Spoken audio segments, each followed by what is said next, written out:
Hi guys, ito pauwi na ako. Ayan, naka 2 days din ako dito. Ayan, ito yung mga gamit ko guys. Ayan, nagligpit ako. Kasi, ayan, wala na. Ang gamit ng anak ko. Pauwi na kami guys. Salamat sa Diyos at ayan guys, salamat sa Diyos at ako ay nakaraos naman ng maayos. Ay. Salamat din sa mga doktor na tumulong sa akin, sa mga dito sa floor na nagtsagang mag-alaga sa akin, magpainom ng gamot. Yan. Lahat ng mga nurses dito, mababait naman sa floor na to, mga kasamahan ko dito. Ayan.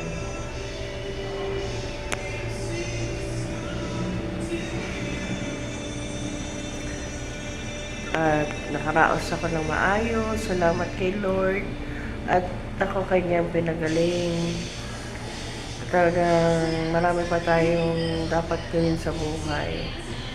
So, ayun po, pauwi po kami. Iba kong gamit, guys. Nababa ko. Ilan-ilan na lang yan na natira. Ayan na lang. Yung iba nandun na sa tricycle. Ayan.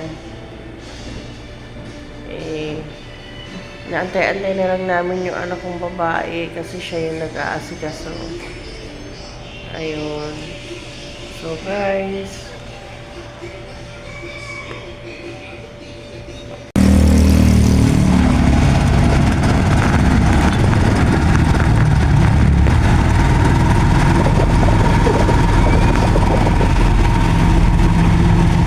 Guys. Nandito na kami sa bahay. Kakauwi ko lang galing sa ospital. Ayun. Okay naman. Ayan guys, oh. Magugas sana ako ng pinggan. Nabagsakan ako ng kutsilyo. Yung matalas pa yung nakabagsak sa akin. Kaya yan. Meron akong band-aid. So, ayan. Sabi nga sa ospital, maglakad-lakad ako sa bahay, practice lang maglakad. Kasi 2 araw rin akong halos nakahiga. Medyo nahihilo pa ako. So, pagdating ko dito sa bahay, medyo nagkikilos ako ng konti. Kasi kailangan kong kumilos na rin. Siyempre, iba pa rin tayong, pag tayo ang kumikilos, iba pa rin talaga. Pumunta ako doon sa may lababo. Parang nahilo-hilo ko. Hindi ko na malayan yung kutsilyo. Ayun. Buti hindi ko sinala yung kutsilyo. Ayun, nalaglagan ako. Yung matalas yung nalaglag nila niya. Yung matalas yung tumama sa ganito ko. Ayun. Nagpapahinga ako ngayon guys sa bahay.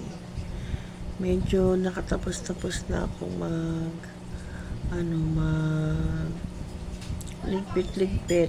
Pati yung mga dinala namin sa ospital. Tapos, nakausap ko pala yung doktor ko kanina. Pinababalik ako after yung isa, doktor ko yun sa gastro. Yung isa naman, ano yun? Endocrinologist ba yun? Sa goiter ko. Ayun, may mga reseta sila sa akin.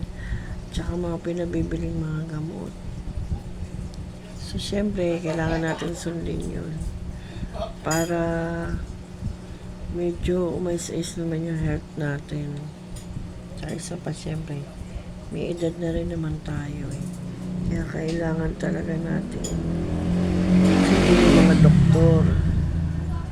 So, ayun. Sa trabaho naman, hindi ako pabinigyan ng duty. Sabi ko, next week na. Pagka-off ko, next week, mag-start na ulit ako magtrabaho. Yun nga, niloloko nga nila ako eh. Kasi sabi, ma'am, may sasweldohin ka pa ba? Sabi ko, ganun talaga. Kailangan natin magtrabaho. Enough na yan. Vlog yarn? Oo. Kanino may sasadyan? Siyempre sa, ang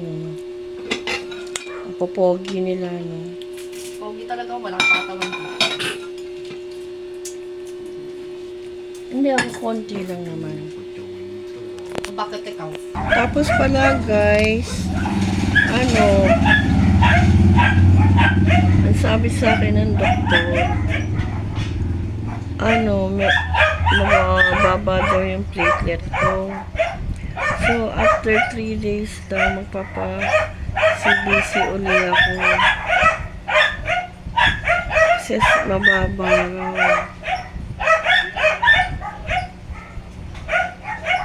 Ay, nako. Ang hirap ng ang hirap ng magkasakit talaga, guys. Patay natin itong electric pan. So, yan. Basahin natin yung mga laboratory test ko. Ulitin natin, guys. Ito, guys, ultrasound report para sa aking thyroid gland. Ang impression niya ay may impression. May impression yun. Ayun, impression. Ang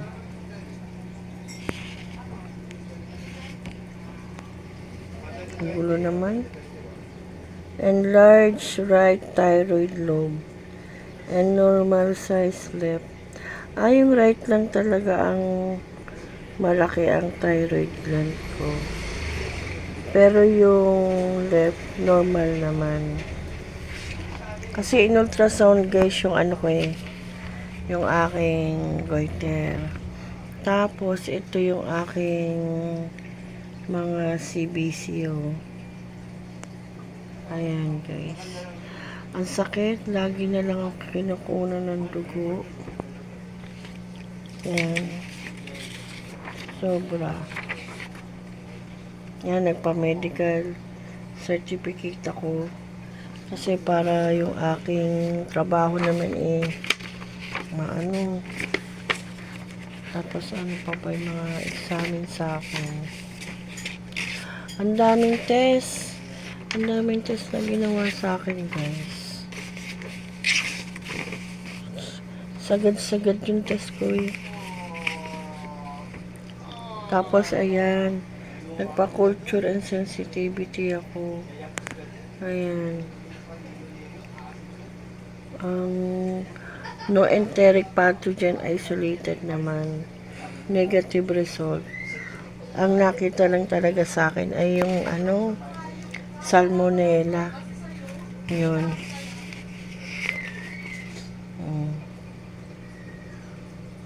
Ayan. No growth after 48 hours of incubation. Specimen blood. Dami talaga. Inano sa akin, no? Maya-maya yan, guys. Napakasakit kaya nung ko. Ayun, nakikita nyo ba yan? Ayan, no?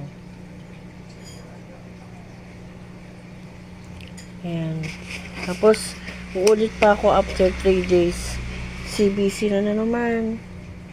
Yun. Kasi, kaya lang medyo mababa daw yung aking platelet. Ang sabi ni Doc kanina, baka daw ako may bleeding. Kaya kailangan daw ulitin ang CBC ko. Urinary cyst ko. Ano ba itong mga pinagkukuha nila sa akin? Sa totoo lang, guys, Ano sabi ko nga eh, sige, kunin na lang, kunin yung dugo ko. Wala na akong pakialam. Kasi ang sakit talaga ng tiyan ko, guys. Sobrang sakit. Mm.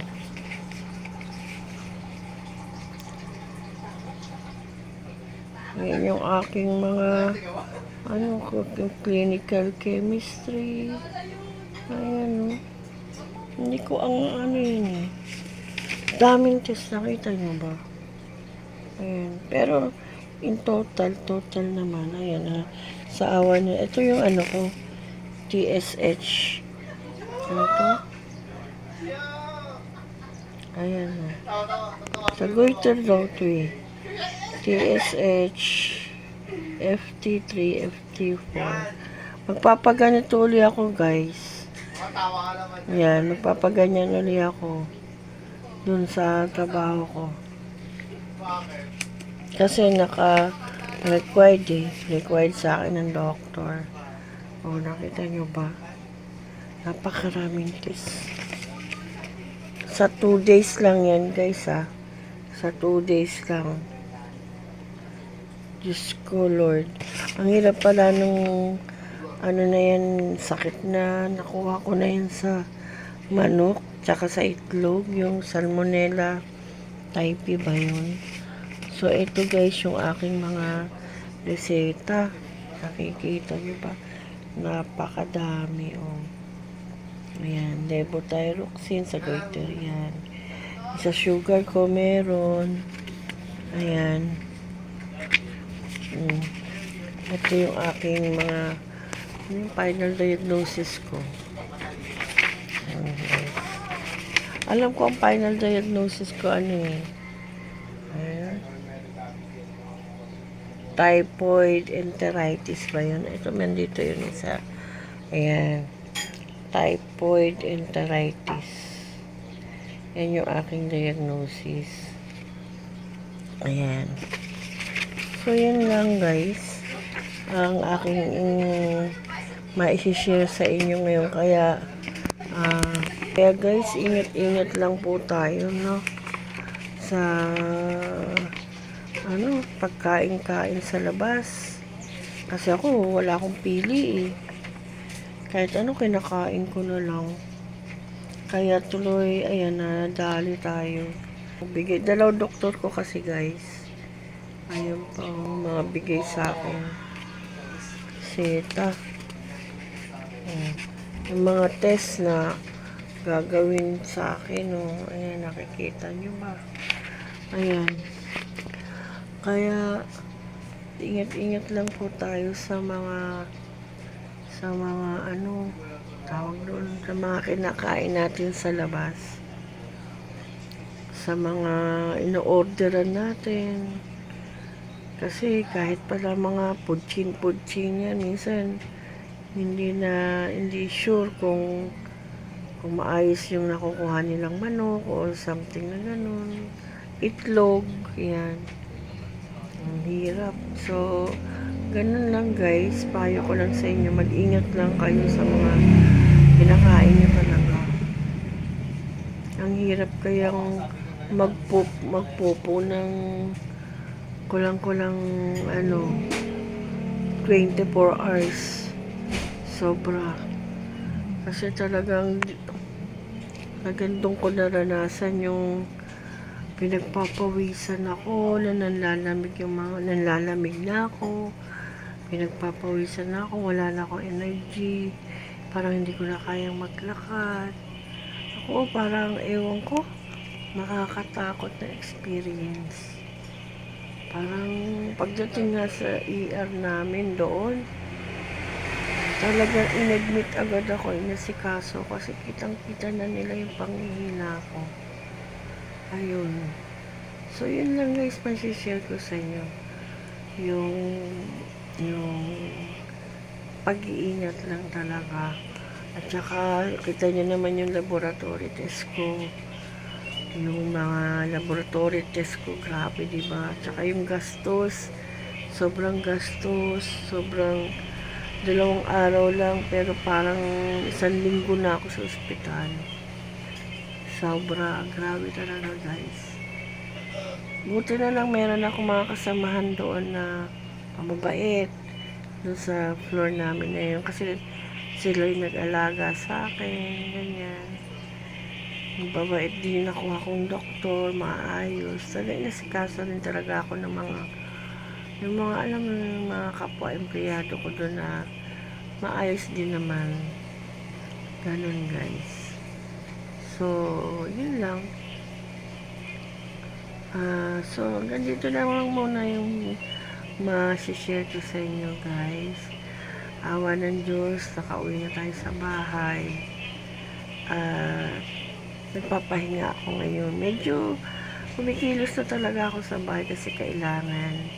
Sabi rin sa akin dun sa ospital, magkikilos ka naman, maglalakad ka naman para bumalik ka unti-unti sa normal. Kasi halos 2 araw din ako nakahiga. Nahihilo ako. Ang tataas ng binibigay sa akin gamot, fast drip, kasi para maano yung bakterya sa katawan ko. Actually guys, hanggang ngayon hindi pa ako pumupupo. Pero sabi nga ni Doc, basta umuutot ka, okay naman at wala, normal naman yung aking mga laboratory, okay naman. Yun lang naman. So, yun lang share ko sa inyo guys. Maraming salamat po sa inyo. Please like, share, and subscribe po. See you next vlog po. Tayo ano pa ba, lagi tayong magdadasal. Lagi tayong magdadasal kay God. At saka, huwag niyong pabayaan ng sarili niyo. Huwag natin pabayaan ng sarili natin. Siyempre, para sa mga minamahal natin sa buhay. Yun lang po guys. Maraming salamat po. Bye. See you next vlog guys. Maraming salamat po. Bye.